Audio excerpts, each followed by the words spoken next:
All right, now we should try to see if it works. I will restart here by running yarn dev again, and I will refresh here. We don't have any styles for now, but let's go to index, and let's see, I will remove everything from here.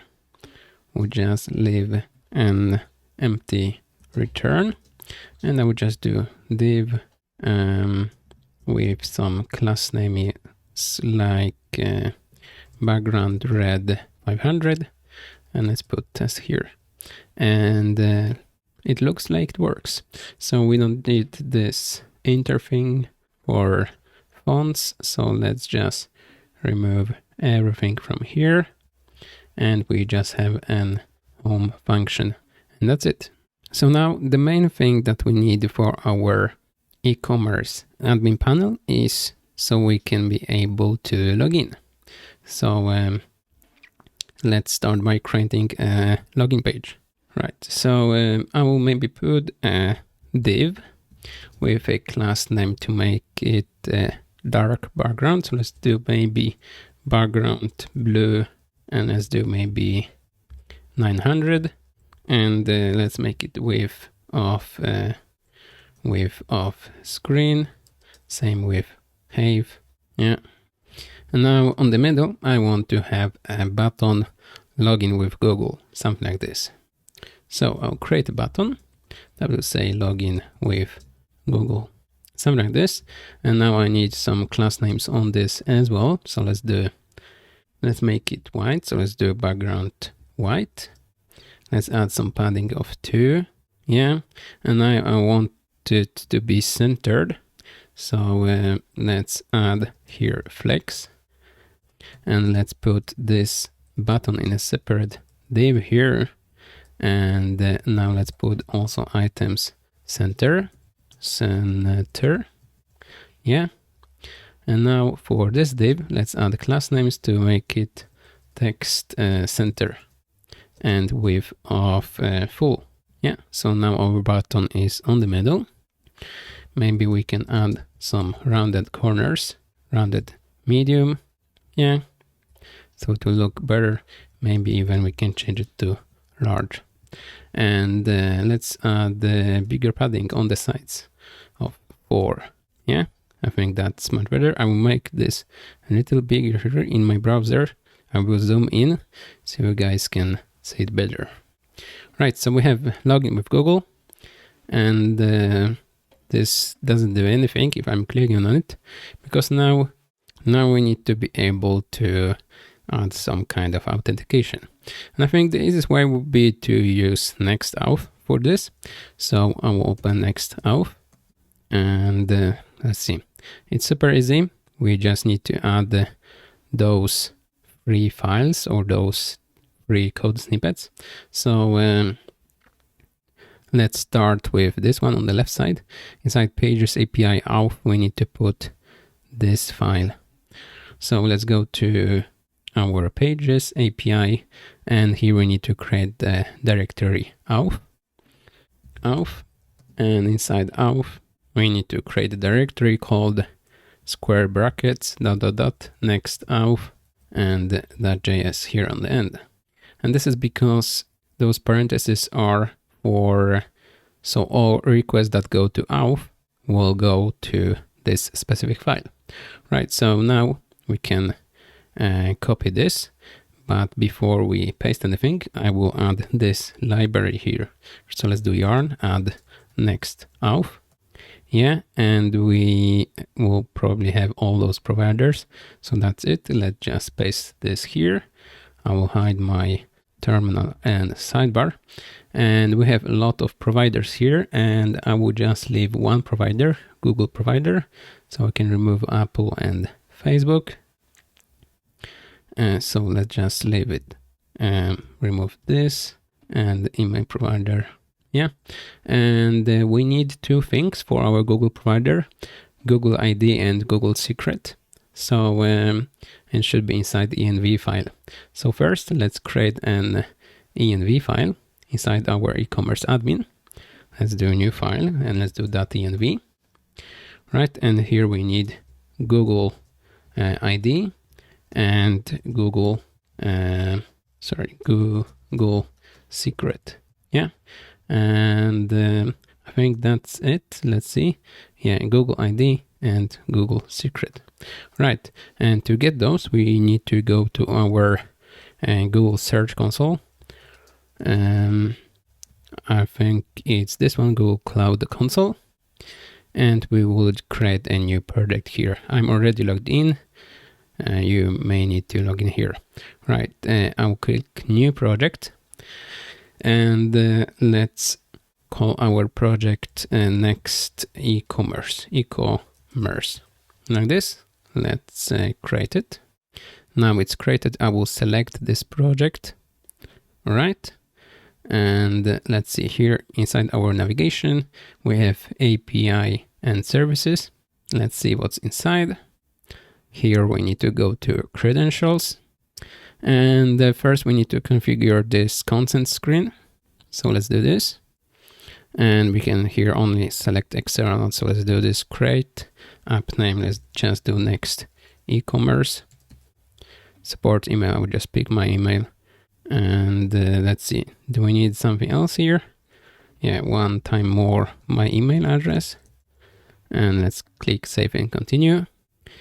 And here same thing, save and continue, back to dashboard, and now we have it. Let's go back to credentials, and now we can create credentials, and it will be auth client ID. So let's pick this one, application type web application, and authorize redirect URLs, and this needs to be our localhost 3000, but with a specific URL. So I will go to documentation quickly to go to providers, and let's scroll down to Google, and this is what we need to use. So I will copy this one and let's put it here. So localhost 3000 /API/auth/callback/Google. Add URL. We don't need any more URLs. Let's create it. And now we have our client ID and client secret. So I will copy it and I will put it here, maybe inside those. So let's do it like this. And for client secret, it will be this one. Yeah, I prefer to put it inside apostrophes here. So let's do this. Now I think we are done here. So let's click OK. Now let's see here. Still nothing works, but we just put our first file. So let's go back to next auth.js, and let's see. We have our provider configuration here. Next thing is that inside our pages app.jsx, we need to put session provider. So let's go here and let's see. Inside the pages app.js, we need to put our session provider. We need to import session provider. So let's do this. And let's see. We need to change this app. So we will provide our session to the main component we have here. Because we haven't changed anything here, I would just copy and paste it. So it will be faster like this. It looks a little odd. So I will try to reformat it. And now I think it looks better. Yeah. Right, so we have our app component here, and we have main component here as a property, and we have page props, that is session and the rest. Right, and this should just work. Let's go to our client page, which will be our index.js, I guess. And there are a few things we need to add. The first is this import. So let's select this, and on the top I will put this import. So we are importing use session, sign in and sign out. All right, so now we can grab data from use session. So let's do this. And now let's see. Use session returns session for us, it's renamed from data to session. And now we can, as you can see here in the example, we can check if we have session, then it means that the user is logged in. Otherwise, we are not logged in. So if, let's do it like this. If we don't have any session, let's return just not logged in like this. And let's see, inside our app, we are not logged in. All right. So if we are not logged in, we should actually see all this. So I will do return parentheses, and let's put this button to log in. Otherwise, here we will be actually logged in. So let's do just return parentheses and maybe just a div logged in. All right. And we can probably just grab some more stuff here, like session user email. So let's do this, logged in, and let's print session user email, right? But for now we are not logged in. And as you can see, for logging in button, we can use our sign in method that we are importing here. So let's use it.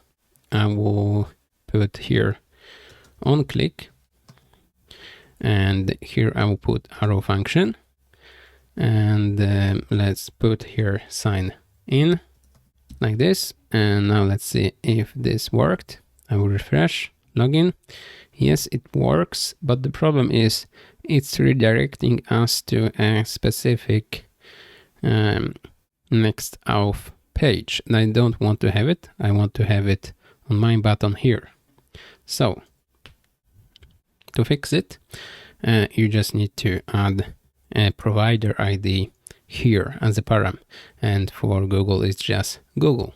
So if I save it like this, and let's see, I will click login with Google, I'm redirected to a login page, right? And now I can pick my user, and I'm logged in as my user. If I refresh, I'm still logged in. So that is really nice. Right, but now I'm logged in. But the problem is I don't have any database. I'm just logged in and I don't know what type of user information I have and stuff like this. So we should be able to put all the users in a database when they log in. I want to have information about every user. So I will create a database on Mongo Atlas. So let's open Mongo Atlas. I will here sign in with my Google account. Yes. And for NextAuth, they have actually inside documentation, they have adapters for MongoDB here as well. So let's see here MongoDB, and we just need to yarn add this. So let's do this, yarn add those things, and we need to add lib mongodb.ts. This is TypeScript file, but we can just for now get rid of a TypeScript part. Right, so I will just select all of this. Let's copy, and we need to put it, they say we need to put inside lib mongodb. So let's do this. Inside, we don't have any lib directory, so I will create it here, lib, and we don't use TypeScript yet for this project, so I will just do mongodb.js. And here inside, I will just paste this. And we have some errors, like we don't have Mongo client here, TypeScript thing. And we don't need this either, that this is a promise. And yeah, I think that's it. Now we can use it. And if you are wondering what this file is doing, it's basically a wrapper for a MongoDB connection. So the problem is that for serverless functions, we try to reuse existing connections. So if we are running the same, maybe not even the same code, but the same project again, we send another request, we try to find first an active connection to the database that we can reuse instead of connecting again. So this is what this file is doing. All right, so now let's see, we have this one. Now we can go to our next auth file. So let's go to pages, API, auth, and next auth. And here we need to put MongoDB adapter. So let's add adapter here, param, adapter. And now let's do MongoDB adapter. And it has been imported for me here. If it doesn't automatically import for you, you just need to add it manually. And we have MongoDB adapter, and let's see, here we just need to put client promise. So I will do client promise. As you can see, the client promise is actually the export of our lib MongoDB file. So this will just reuse an active connection to the database if we have an active connection. If it doesn't, it just creates a new connection here, MongoDB client, and it creates just a connection. Right. So now we have it. Let's go back to next auth. Let's see. I think that's all we need. I'll just a comma here, and well, let's open our app. Looks like we need to log in again. So let's log in with Google. There's an error here. It's because we didn't provide the MongoDB URL. So let's see. Here inside, they want to have URL here to the database, but we didn't create it in the database yet. So let's create inside Mongo Atlas. I'll create a new project here, and let's call this one again next e-commerce, like this. And here I will just click next, create project. Let's build our database. I will use a free version, and let's see. I think that's all we need. Let's create it. And now we need to create a user and password.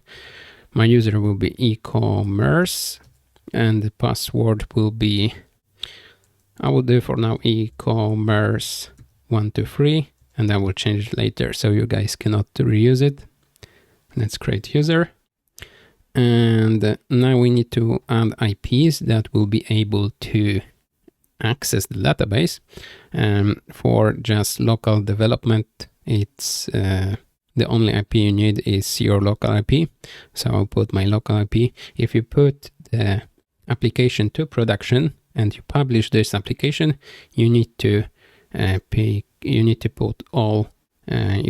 put a mask for all IPs. I will show you in a minute. I will just click here, finish and close, go to database, and here inside network access, you can actually add more IP addresses, and you can click this one, allow access from anywhere, in case you publish your app.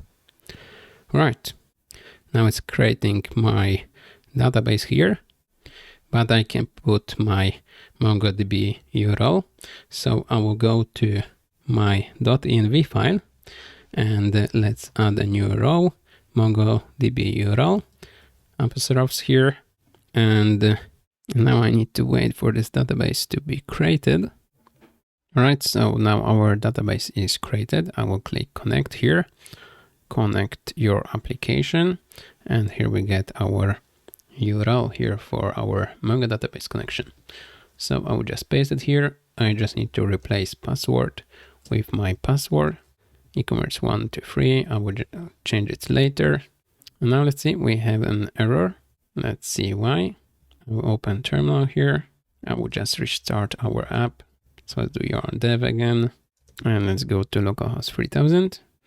And let's see if it works. I will log in with Google. I will log in with my user, and we are logged in. Let's check the database. I'll close this one. Let's see, browse collections. And we have accounts, sessions, and users. And sessions is self-explanatory, but users and accounts, what's the difference between those? And the thing is that when one user logs in with different providers, for example, Twitter and Google, they will have two accounts. So one user can have many accounts. So for now, I have only one account and one user, but that's because I have only one provider. All right, so here we have the basic information about the user. So email and name. And here inside accounts, we have information about our user that logged in with a specific provider like Google. All right, so let's see. We have information about our user here. We have email and stuff. So now we can continue. We are logged in and we can now design our admin panel. So let's go to our index.js here. And let's see. Here we have just logged in as session user email.